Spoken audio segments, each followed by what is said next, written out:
Hi, I am Miss Andy with the Alameda Free Library and welcome to Storybook Crafts. This week we are going to be making an adorable little tree with a forest family inspired by the book Little Sap, The Magical Story of a Forest Family by Jan Hughes and illustrated by Ruth Hengeveld. Look at these illustrations.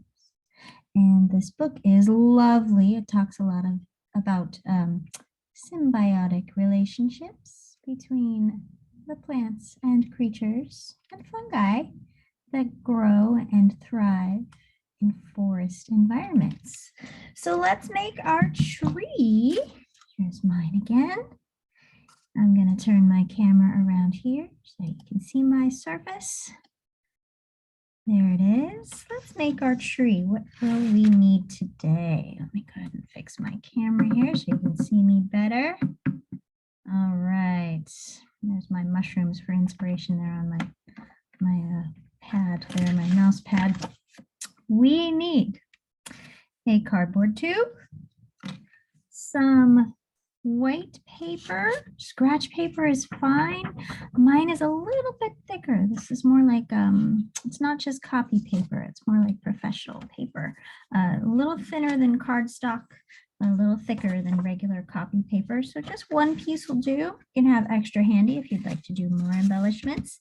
We will need some scissors, a glue stick, some markers in different colors. I'm using different shades of brown and just one green today. You can use different shades of green. You can use any forest colors that you are inspired by, and a pencil. So the first thing we want to do is draw the tree.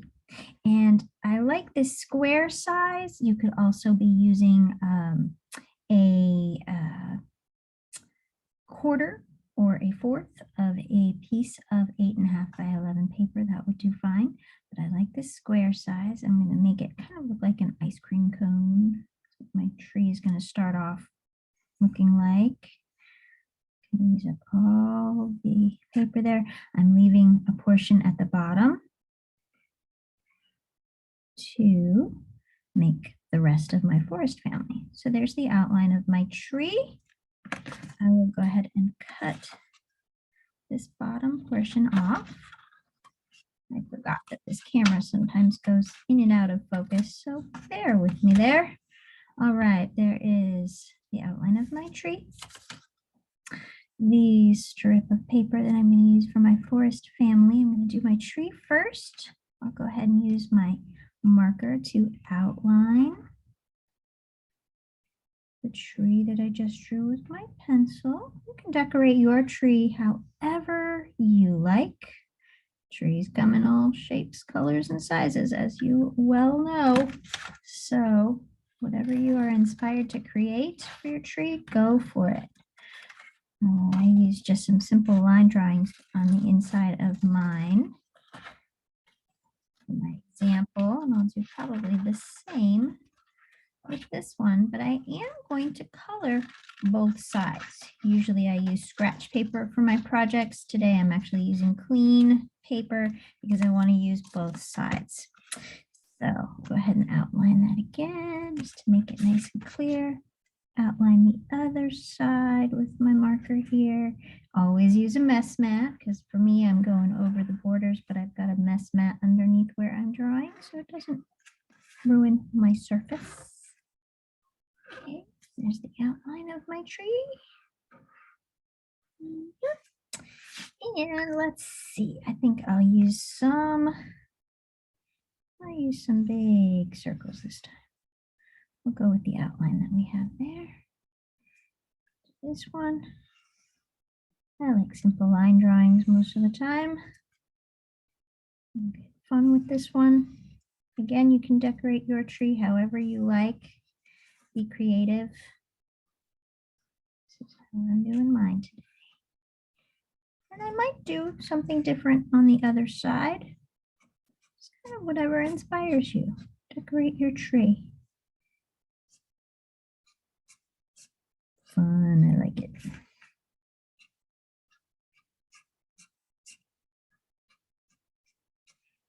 Okay, my other side might just be simply green. I'll decide when I get there. I like that this kind of looks like little doors and suns. Maybe a little house for a fairy. Trees are houses for lots of different creatures, real and imaginary. Okay, I like that.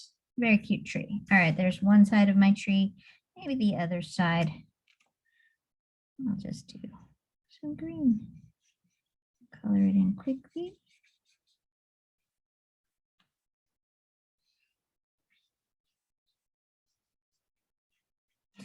And the reason that I'm doing this part of the tree first, because I'm going to extend however I decorated the leafy part of my tree to my tube.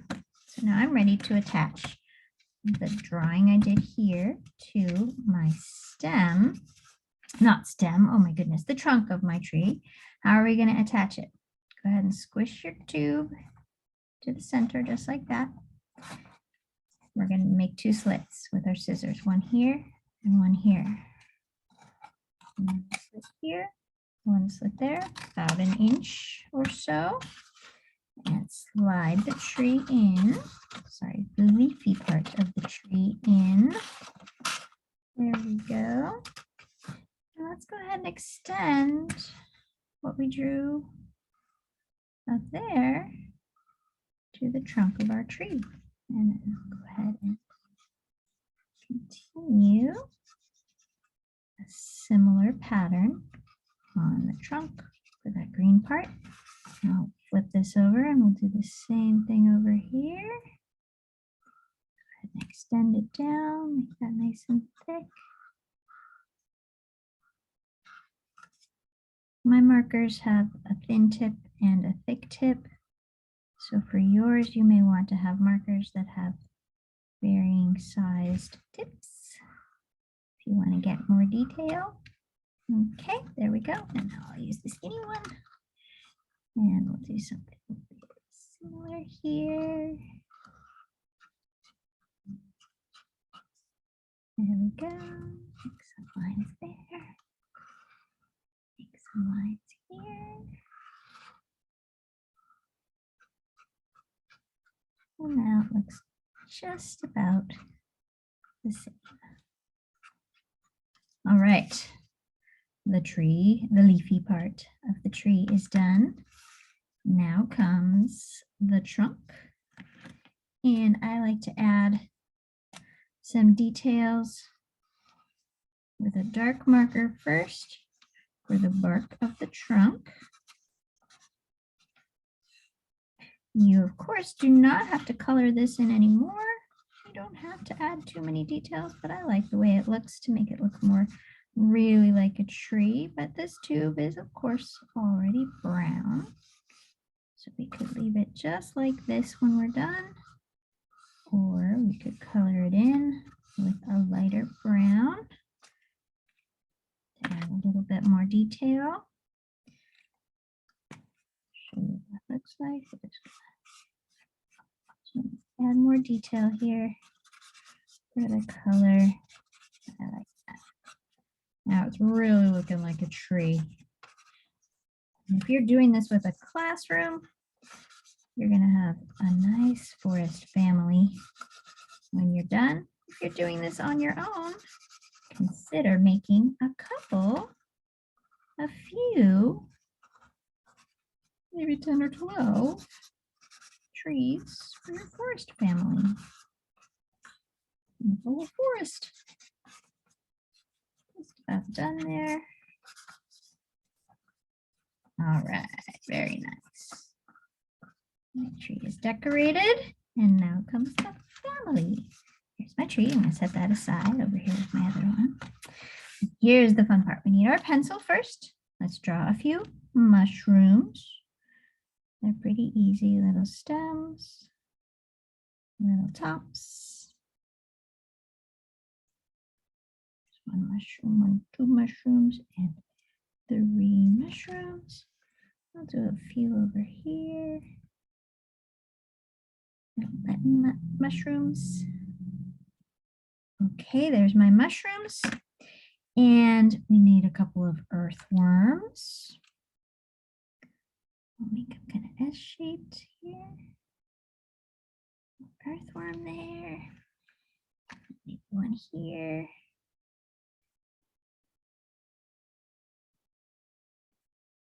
Okay, that's what I like that quite a lot. Now I'm going to add the color. I need some grass. I'm going to go ahead and make grass around, just kind of the same way I did with the tree.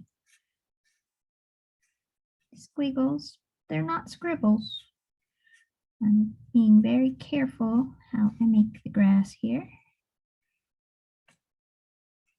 Around the mushrooms, all the way to the top of the paper, and around the little earthworm.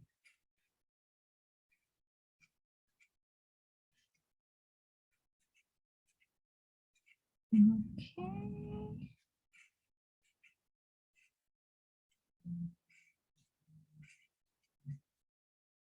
All the way to the edge of the paper. And a little underneath there. Okay, got the grass. Now the details. This is where my skinny pen comes in. I'm going to outline all of these little creatures and fungi. Put some stripes on my earthworm here. Stripes on this one. And let's do those mushrooms here. Stems and tops.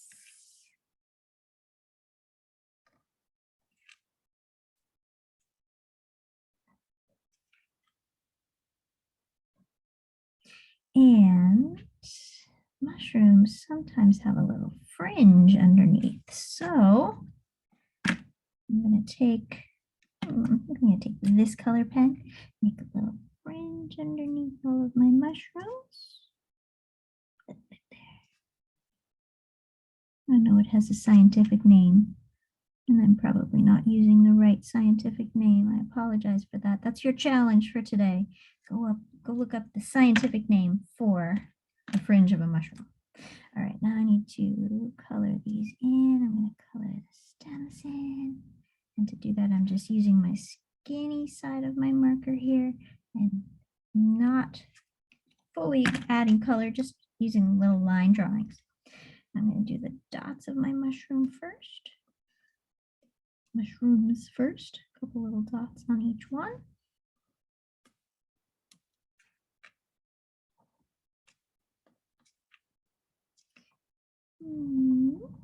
And when I'm done with the dots, then I'll go ahead and just lightly color each of those mushrooms in with the same pen. Again, just using those swift lines, not pushing hard on my marker. Okie dokie, almost done. For the grass, I'm going to make fringe on the paper. So using my finger as a guide here, you can lightly mark it with your pencil if you'd like, just so that you know where to stop cutting. But I'm going to just use my finger as a guide and the tops of those mushrooms as a guide. I will not cut any farther than that invisible line there. So I'm going to make my fringe with my scissors carefully and slowly. Sometimes it is hard to see where one part of the fringe ends and the next one starts. If you happen to cut one off by accident, that is totally okay. No big deal. Go ahead and go all the way to the edge, from one edge to the other of your paper here. For the fringe, being careful around the tops of those mushrooms, not to cut them. And of course, don't cut the earthworm. Notice how I go slowly and carefully. I am not I'm not cutting fast because I don't want to cut away a part that I don't need to, right? Careful on the tops of those mushrooms. We're nearly there.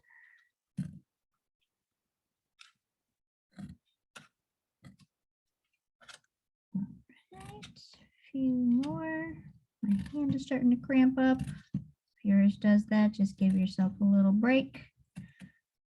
And then come back and do the rest of your fringe once your hand has stopped cramping. Alrighty, last thing we need. We're done with our fringe. 2 more slices. Is a little glue. Actually, one last step. I'm gonna take the top, my pencil here, and I'm just gonna roll from the outside there. I'm gonna roll my paper around my pencil a little bit. That way when I attach the fringe to my tree, my forest family to my tree, it'll come out a little bit. Okay, so we're gonna put glue on the back of the strip of paper with our forest family on it. Not on the fringy part, just on the part that we didn't cut. Getting extra on the edges here because we really want those to stick. Goes up my glue, and then line it up how you like it, right along the bottom. Go all the way around. Give those edges a little press with your finger, and pull that fringe of the grass away. Your tree is done.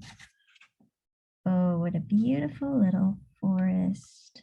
2 trees and a little forest family to go with it. Have fun making your forest, and see you next time on Storybook Crafts from the Alameda Free Library.